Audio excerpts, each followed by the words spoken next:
মার বুক খালি হয়েছে, সে বুঝে মার কি যন্ত্রণা, সে বাপে বুঝে বাপের কি যন্ত্রণা। বৈষম্য বিরোধী ছাত্র আন্দোলনের শহীদ সন্তানদের স্মরণ করতে গিয়ে এভাবেই আপ্লুত হয়ে পড়েন স্বজনরা। যে রক্ত দুনিয়াতে পড়ছে, মাটিতে পড়ছে, এটা যেন যেরকম ৭১-এর যুদ্ধে রক্ত হয়েছিল, লেখা হয়েছিল, এটাও যেন সেই ৭১-এর যুদ্ধের সাথে এই রক্তের নাম যেন লেখা হয়। শুক্রবার সকালে ময়মনসিংহ প্রেস ক্লাব মিলনায়তনে জেলা ও মহানগর জামাতের উদ্যোগে বৈষম্য বিরোধী ছাত্র আন্দোলনে শহীদ পরিবারের সদস্যদের সঙ্গে মত বিনিময় করে আর্থিক সহায়তা দেয়া হয়। স্বাধীনতা শব্দটি লেখা।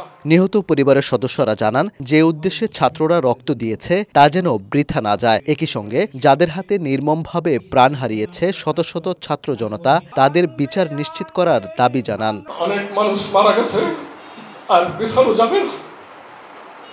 তার জীবনের সর্বশেষ উচ্চারিত শব্দ এবং মোবাইলের একটা পোস্ট, এটাও কয়েক মিনিট আগে একটা লাল বৃত্তের মধ্যে স্বাধীনতা শব্দটি লেখা। এটা মনে হয় ১৫-২০ মিনিট আগে তার এই পোস্ট ছিল।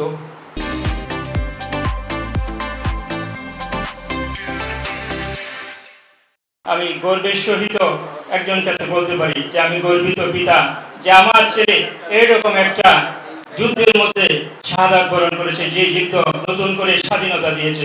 সন্ত্রাসী বাহিনী দ্বারা আমাদের ছেলেদেরকে শহীদ করা হয়েছে, সেই সমস্ত লোকদের যেন বিচারের ব্যবস্থা করা হয়, তারা যেন হারায় না যায়, তারা যেন বিচারের সম্মুখীন হয়, সেই কামনা আমি সবার কাছে করছি। জামায়াত নেতারা বলেন, বৈষম্য বিরোধী ছাত্র আন্দোলনে চালানো গণহত্যার তদন্ত হবে জাতিসংঘের তত্ত্বাবধানে। বৈষম্যহীন ও ইনসাফ ভিত্তিক সমাজ গঠনে ছাত্র জনতাকে সঙ্গে নিয়েই কাজ করবেন তারা। এই বাংলাদেশ স্বৈর শাসকের কবল থেকে মুক্ত হয়েছে। সেকুলারিজম এটা বাংলাদেশের সংবিধানে ছিল, it should be minus from constitution.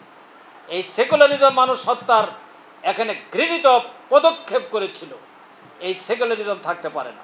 এবং তারা মহান স্বাধীনতার জন্যই জীবন দিয়েছে। এখন আমাদের দায়িত্ব হলো এই স্বাধীন দেশটিকে আমাদেরকে একটি উন্নত সমৃদ্ধ দেশে পরিণত করতে হবে, যেখানে কোনো জুলুম থাকবে না, অন্যায় থাকবে না, দুর্নীতি থাকবে না, শোষণ থাকবে না, বঞ্চনা থাকবে না। এমন একটি ইনসাফ ভিত্তিক ন্যায় ভিত্তিক সমাজ আমাদেরকে গঠন করতে হবে। কেউ কেউ চাই যে না, খুব তাড়াতাড়ি নির্বাচন করে দেন, তো তাড়াতাড়ি নির্বাচন আমরাও চাই, কিন্তু তার মানে এই নয় এই চোর ডাকাত এবং জালেমকে রেখেই কি নির্বাচন হবে? এটা নির্বাচন হতে পারে না।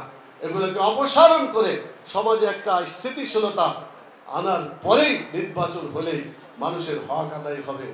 সেই সব অধিকারকে যদি আবার ফিরিয়ে আনতে হয়, একটু সময় দিতে হবে। আমরা বলেছি যুক্তিসঙ্গত সময় এটাকে দিতে হবে এবং এটা শেষ করেই আমাদের নির্বাচন করতে হবে। কিন্তু যুক্তিসঙ্গত মানেই নয় অনির্দিষ্টকালের জন্য থেকে যাবে, তা কিন্তু হবে না।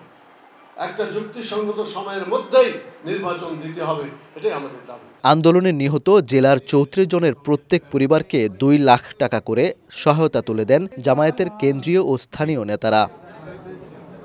ওবায়দুল হক, সময় সংবাদ, ময়মনসিংহ।